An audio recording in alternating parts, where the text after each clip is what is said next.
Class में भारतीय राज्य व्यवस्था हम लोग लेकर के चलेंगे और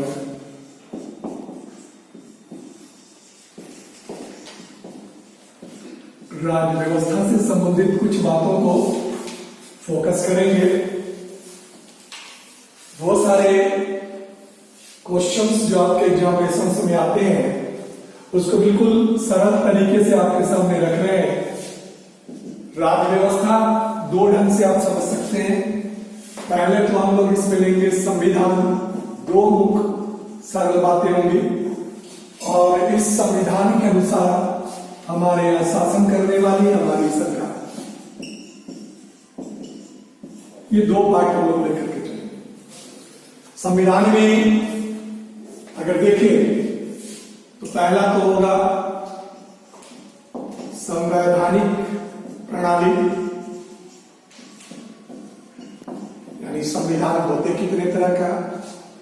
दूसरा संविधान की विशेषता, ठीक। और तीसरा लेकर हम लोग चलेंगे प्रमुख अनुच्छेद। ये तीन मुख्य सरल तथ्य आपके सामने रख रहे हैं। संवैधानिक प्रणाली क्या होती है, हमारे संविधान की विशेषता क्या है, कुछ प्रमुख अनुच्छेदों को याद रखने का तरीका, उन अनुच्छेदों के अंदर वर्णित तथ्य, उनका महत्व क्या है, इन सब चीजों पर हम लोग फोकस करके चलेंगे। देन उसके बाद अगर सरकार देखें तो हमारे सरकार के तीन अंग होंगे। पहला हमारे पास होगा कार्यपालिका, वो जो कानून लागू करवाती है। दूसरा विधायिका, वो जो कानून बनाती है। और तीसरा न्यायपालिका, वो जो कानून का संरक्षण करती है या कानून की व्याख्या करती है। ये तीन अंग सरकार के। यही दो चीजों पर हम लोग फोकस करके चलेंगे आने वाले क्लासेस में। और आपको ये ध्यान रखना होगा कि अगर आप फोकस करते हैं तो कौन कौन से मुख्य तत्व, मेन पॉइंट्स आपके निकलेंगे, उस पर हम लोग सरसरी तौर पर आपके साथ। पहला तो देखिए, संवैधानिक प्रणाली दो तरीके की। एक होती है एकात्मक, यूनिटरी सिस्टम, एकात्मक संविधान। इसमें क्या होता है, केंद्र ऑल इन ऑल होता है, केंद्र ही शक्तियों का स्रोत होता है और केंद्र शक्तियों का बंटवारा राज्य को करता है। कौन कौन से मुख्य देश हैं इसमें, तो ब्रिटेन है, स्वीडन है, नॉर्वे है, जापान है, बेल्जियम है। ये कुछ महत्वपूर्ण देश हैं जहां पर एकात्मक प्रणाली संविधान का, Britain, Sweden, Norway, Japan, Belgium.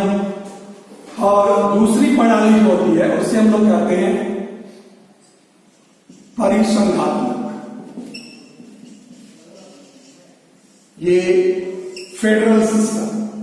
इसमें केंद्र से और राज्य के बीच, केंद्र और राज्य के बीच शक्तियों का बंटवारा संविधान के अनुसार होता है, जो तीन तरीके से हो सकता है। पहला होता है महासंघ, फेडरेशन। इसमें राज्य ज्यादा ताकतवर होता है केंद्र के वरिष्ठ, जैसे पूर्व सोवियत संघ का संविधान।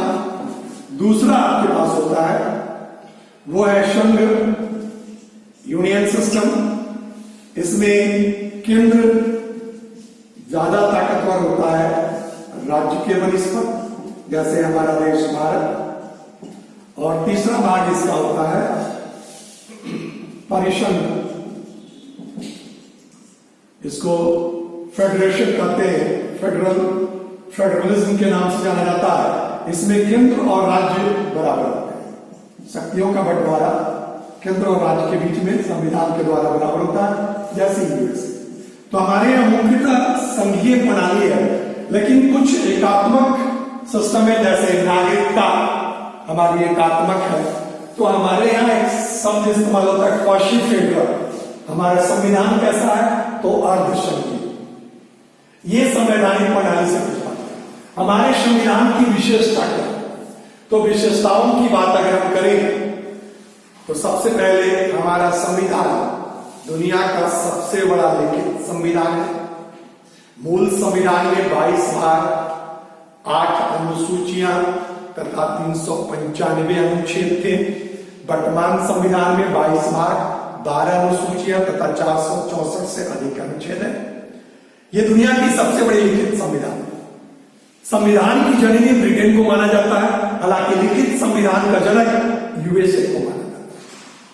तो भारत में जो संवैधानिक प्रणाली है वो मुख्यतः हम कहते हैं कि ये संघीय प्रणाली है, कनाडा से ली गई है, लेकिन अर्ध संघात्मक व्यवस्था हमारे संविधान के लिए हमारे संविधान का सबसे बड़ा स्रोत 1935 का भारत शासन अधिनियम है, जिसके 200 अनुच्छेद जो करते हुए भारतीय संविधान में शामिल कर दिए। इसके अलावा संसदीय व्यवस्था ब्रिटेन से ली गई है, गणतंत्रात्मक व्यवस्था फ्रांस से ली गई है, संघात्मक व्यवस्था कनाडा से ली गई है, संविधान संशोधन दक्षिण अफ्रीका के संविधान से है, संवर्ती सूची ऑस्ट्रेलिया के संविधान से है, तथा राज्य की नीति निदेशक ये लिए गए हैं आपके आयरलैंड के संविधान। मूल कर्तव्य की बात करें तो ये पूर्व सोवियत संघ के संविधान से है, जबकि मूल अधिकार की बात किया जाए तो वो आपके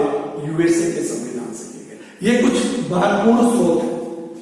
आपातकालीन व्यवस्था हमारे यहाँ जो ली गई है वो जर्मनी के वाइमर संघ के संविधान से लिया गया। तो हमारा संविधान उधार का संविधान कहलाता है। साथ ही साथ आइवर्जेनिक्स ने हमारे संविधान को, भारतीय संविधान को वकीलों का स्वर्ग कहा। संविधान की विशेषताओं में कुछ और बातें याद रखिएगा। हमारा संविधान कठोर और लचीला दोनों है। ना तो पूर्ण रूप से हमारा संविधान कठोर है, ना ही पूर्ण रूप से लचीला है। कठोर और लचीला दोनों स्थिति हमारे संविधान में है। हमारे संविधान में शक्तियों का बंटवारा संविधान के द्वारा की गई है और वहां पर हम शक्तियों का पृथकीकरण अपनाए। हालांकि हम पृथकीकरण शक्तियों का कार्यपालिका के संदर्भ में किए हैं, जबकि न्यायपालिका जो है हमारा एकात्मक संविधान का लक्षण। सर्वोच्च न्यायालय जानते भी होंगे, लिया गया यूएसए के संविधान से।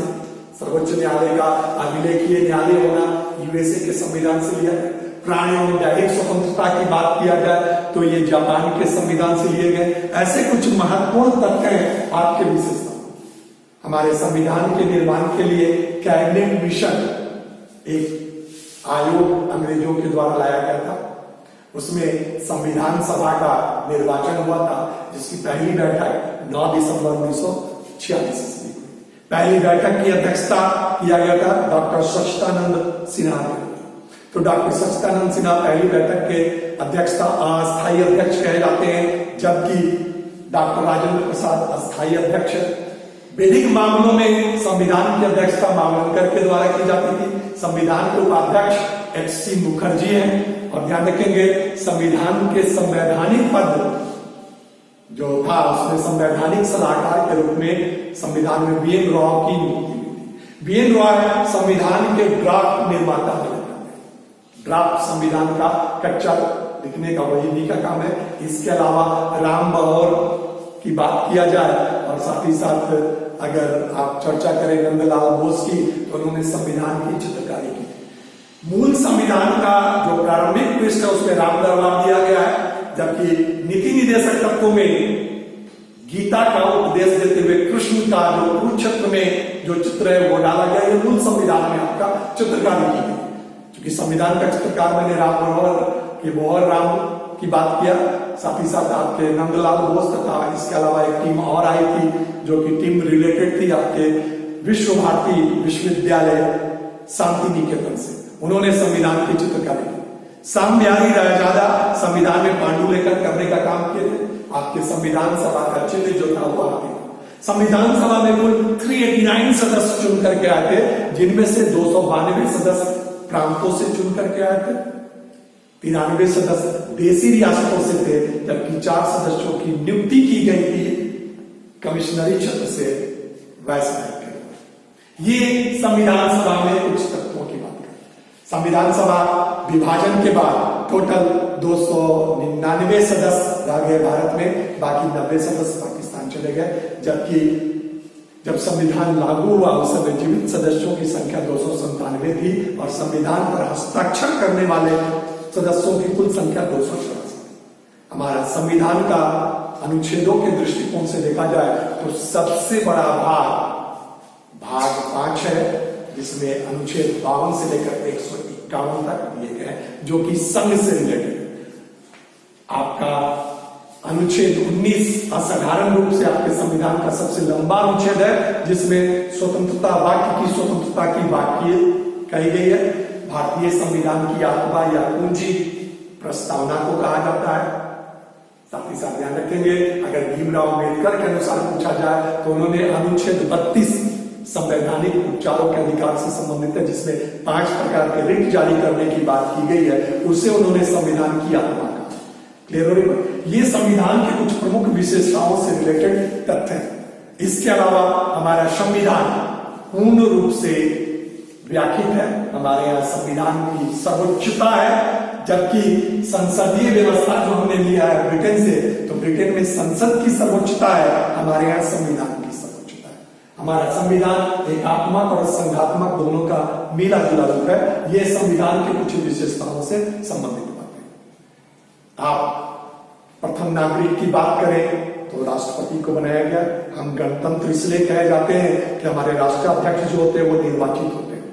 अप्रत्यक्ष लोकतंत्र है हमारे यहाँ, इसलिए कि हमारे राष्ट्राध्यक्ष जो होते हैं वो प्रतिनिधियों द्वारा, जनप्रतिनिधियों द्वारा चुने जाते हैं, सीधे जनता के द्वारा नहीं। दुनिया का एकमात्र प्रत्यक्ष लोकतंत्र वाला देश स्विट्जरलैंड है, जहां सीधे तौर पर राष्ट्राध्यक्ष के चुनाव में जनता भाग लेती है।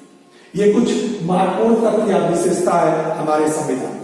कल के क्लास में हम संविधान के प्रमुख अनुच्छेदों को याद रखने के तरीका पर चर्चा करते चलेंगे। इसके अलावा सरकार तक कुछ महत्वपूर्ण पॉइंट को लेकर के हम लोग यहाँ ध्यान रखेंगे।